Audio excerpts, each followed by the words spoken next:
Hello friends, સ્વાગત છે તમારું મારા કિચનમાં।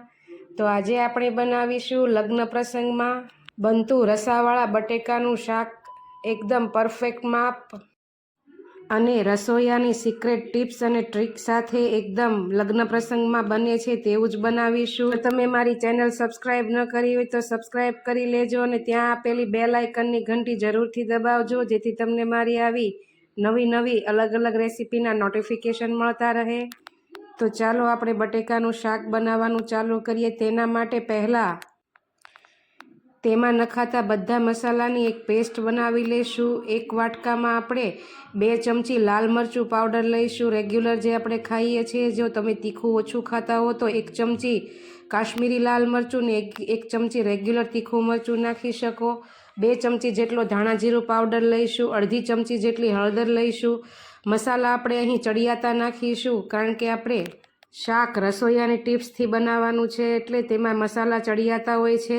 બધા મસાલાને આવી રીતે ચમચીથી બરાબર મિક્સ કરી લેશું અને પછી તેમાં 1/4 કપ જેટલું થોડું પાણી ઉમેરીને આપણે તેની જાડી એવી પેસ્ટ બનાવી લેશું। આપણે પેસ્ટ એકદમ ઘાટી રાખવાની છે, પતલી નથી કરવાની, એટલે જેટલું પાણી જોઈએ તે પ્રમાણે થોડું પાણી એડ કરીને આપણે આવી રીતે તેની પેસ્ટ બનાવી લઈશું। આવી રીતે પેસ્ટ બનાવવાથી જ્યારે આપણે શાકમાં એડ કરીશું ત્યારે મસાલા ચડીને તરત જ તેલ ઉપર આવી જશે, એટલે આપણે પહેલાં આવી રીતે પેસ્ટ તૈયાર કરી લઈશું। બટેકાનું શાક બનાવવા માટે મેં અહીં પહેલાં 4 નંગ જેટલા બટેકાને બાફીને આવી રીતે મોટા ટુકડામાં લઈ લીધેલા છે।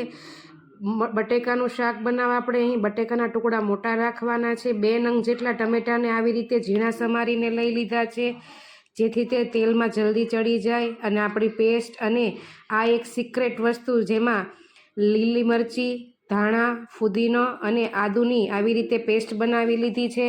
તમે ખાણીમાં ખાંડીને પણ લઈ શકો, પણ આવી રીતે પેસ્ટ બનાવીને નાખવાથી તેનો સ્વાદ સારો આવશે। રસોઈયાની ટિપ્સથી શાક બનાવવા માટે મેં અહીં જાડા તળિયાવાળી તવીને મીડિયમ ગેસની ફ્લેમ ઉપર મૂકી તેમાં 4 ટેબલ સ્પૂન જેટલું તેલ ગરમ કરવા મૂકી દઈશું। તેલનું પ્રમાણ આપણે વધારે રાખીશું। તેલ ગરમ થાય એટલે તેમાં અડધી ચમચી રાઈ, અડધી ચમચી જીરું, 2 ચપટી હિંગ નાખી ત્રણેય તતડી જાય એટલે તેમાં 4 થી 5 મીઠા લીમડાના પાન, 2 સૂકા લાલ મરચાં અને 2 તમાલપત્રના ટુકડા નાખીને મસાલાને સારી રીતે આપણે આવી રીતે સોટે કરી લઈશું। અને પછી જે ઝીણા સમારેલા ટમેટા છે તે એડ કરી દઈશું। તેને આપણે તેલમાં બરાબર સાતળી લેવાના છે। તેમાં આપણે થોડું સ્વાદ પ્રમાણે 1 ચમચી જેટલું મેં અહીં મીઠું એડ કર્યું છે, જેનાથી ટમેટા જલ્દી સતળાઈ જશે। મીઠું આપણે એક જ વાર નાખ્યું છે, બટેકા બાફતી વખતે નહોતું નાખ્યું। ટમેટાને આપણે 2 થી 3 મિનિટ માટે મીડિયમ ગેસની ફ્લેમ ઉપર આવી રીતે તેલમાં ચડવા દેવાના છે। તેનું એકદમ સરસ એવું ગ્રેવી થઈ જાય ત્યાં સુધી ચમચાથી આવી રીતે દબાવીને આપણે ગ્રેવી જેવું કરી લેવાનું છે। 2 થી 3 મિનિટ પછી ટમેટા એકદમ ચડી જાય એટલે તેમાં આપણે જે ફુદીના, ધાણા અને મરચાં અને આદુની જે પેસ્ટ તૈયાર કરી હતી તે એડ કરી દઈશું અને તેને પણ 1 મિનિટ સુધી તેલમાં આવી રીતે ચડવા દઈશું। પેસ્ટમાંથી પાણી બળીને અને તેલ એકદમ છૂટું પડી જાય ત્યાં સુધી 1 મિનિટ સુધી મીડિયમ ગેસની ફ્લેમ ઉપર ચડવા દઈશું। 1 મિનિટ થાય એટલે જે આપણે મસાલાની પેસ્ટ તૈયાર કરીને રાખી હતી તે તેમાં નાખી દઈશું અને આ મસાલા પણ તેલમાં બરાબર ચડી જાય અને સતળાઈ જાય ત્યાં સુધી લગભગ 1 થી 1.5 મિનિટ સુધી આવી રીતે ચલાવતા રહીને તેલમાં સાતળી લઈશું, જેથી મસાલા આપણે બળે નહીં અને મસાલાની સુગંધ અને સ્વાદ સરસ આવે। એટલે 1 થી 1.5 મિનિટ થાય એટલે તમે જુઓ તેમ મસાલામાંથી તેલ પણ છૂટું પડી ગયું છે અને મસાલો પણ સરસ એવો ગ્રેવીમાં મિક્સ થઈ ગયો છે। હવે તેમાં આપણે 1.5 કપ જેટલું પાણી એડ કરવાનું છે। મેં જે પેસ્ટ બનાવી હતી તેમાં મસાલા હતા તે ચલાવીને તેમાંથી પાણી નાખીને લઈ લીધું છે અને બીજું 1 ગ્લાસ પાણી અલગથી એડ કર્યું છે।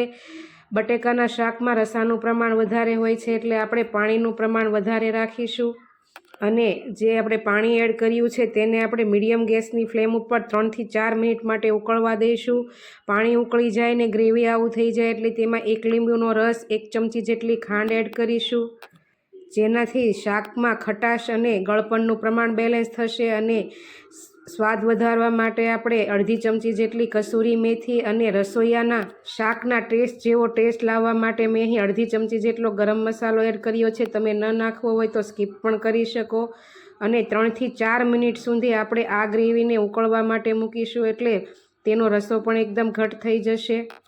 થોડો વધારે રસો ઘટ કરવો હોય તો આપણે તેને ચમચાથી આવી રીતે દબાવીને પણ બટેકાને છૂંદીને તેનો રસો વધારે ઘટ કરી શકો. તમે જુઓ તેમ 3 થી 4 મિનિટ પછી તમે જુઓ તો તેલ પણ એકદમ ઉપર આવી ગયું છે અને રસો પણ ઘટ થઈ ગયો છે. અને હવે તેમાં આપણે ગેસની ફ્લેમને બંધ કરીને ઉપરથી આવી રીતે લીલા ધાણાથી ગાર્નિશ કરી લઈશું. રેસીપી ગમી હોય તો એકવાર ઘરે જરૂરથી ટ્રાય કરજો. એકદમ રસોઈયા જેવો જ સ્વાદ અને બધાને ખાવાની મજા પડી જાય તેવું બનશે. મારી વિડીયો ગમતી હોય તો લાઇક ને શેર જરૂરથી કરજો અને કોમેન્ટમાં કેવી લાગી તે જરૂરથી કહેજો. ચેનલને સબસ્ક્રાઈબ કરવું ભૂલતા નહીં. બેલ આઇકન જરૂરથી દબાવજો જેથી તમને મારી આવી અલગ અલગ નવી રેસીપીના નોટિફિકેશન મળતા રહે. તો ચાલો કાલે આપણે ફરી મળીશું નવી રેસીપી સાથે અને ટિપ્સ અને ટ્રિક્સ સાથે. ત્યાં સુધી આવજો. જય શ્રી કૃષ્ણ.